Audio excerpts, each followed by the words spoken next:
Hello' guys, আজি অসমৰ মাননীয় শিক্ষামন্ত্ৰী ডক্টৰ ৰণোজ পেগু ডাঙৰীয়াক যেতিয়া অসমৰ শিক্ষকসকলে সুধিলে তেওঁলোকৰ বাবে কিবা এটা বহুত গুৰুত্বপূৰ্ণ ভাল খবৰ দিলে। তো কি ভাল খবৰ দিলে আপোনালোকে শুনকচোন। আপোনালোকে চাওক, অসমৰ শিক্ষামন্ত্ৰী ডক্টৰ ৰণোজ পেগু ডাঙৰীয়াই তেখেতে কি ডাঙৰ ঘোষণা কৰিলে। আপোনালোকে সবিশেষ ভিডিঅ'টো চাওক।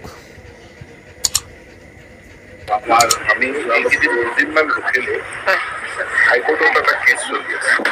আপোনালোকেও জানে যে 2018 চনতে দিয়া কেছটো ফাইনেল জাজমেণ্ট হোৱা নাই।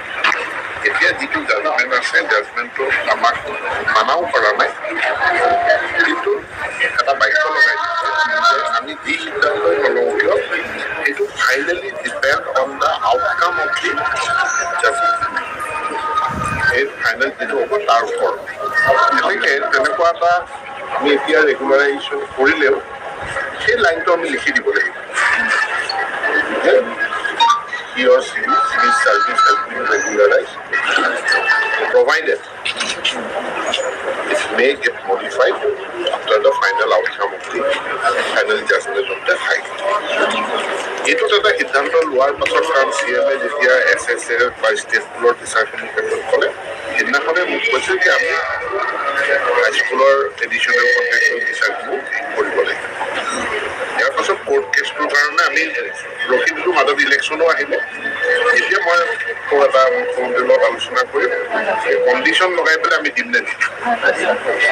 মোৰ মতে কণ্ডিশ্যন লগাই হ'লেও দি দিব লাগে।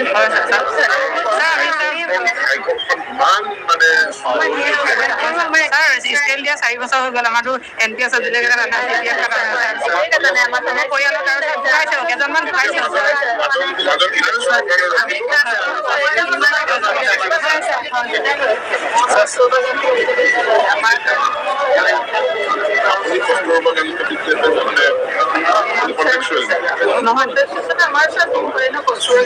কস্তুৰবা গান্ধী বালিকা বিদ্যালয়ৰ শিক্ষকখিনিৰ কথাটো বেলেগ। আমি বাকীখিনি ছাৰ হাইস্কুলৰ, বাকীখিনি হাইস্কুলৰ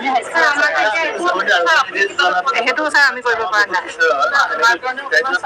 একোৱেই নাপায় ছাৰ।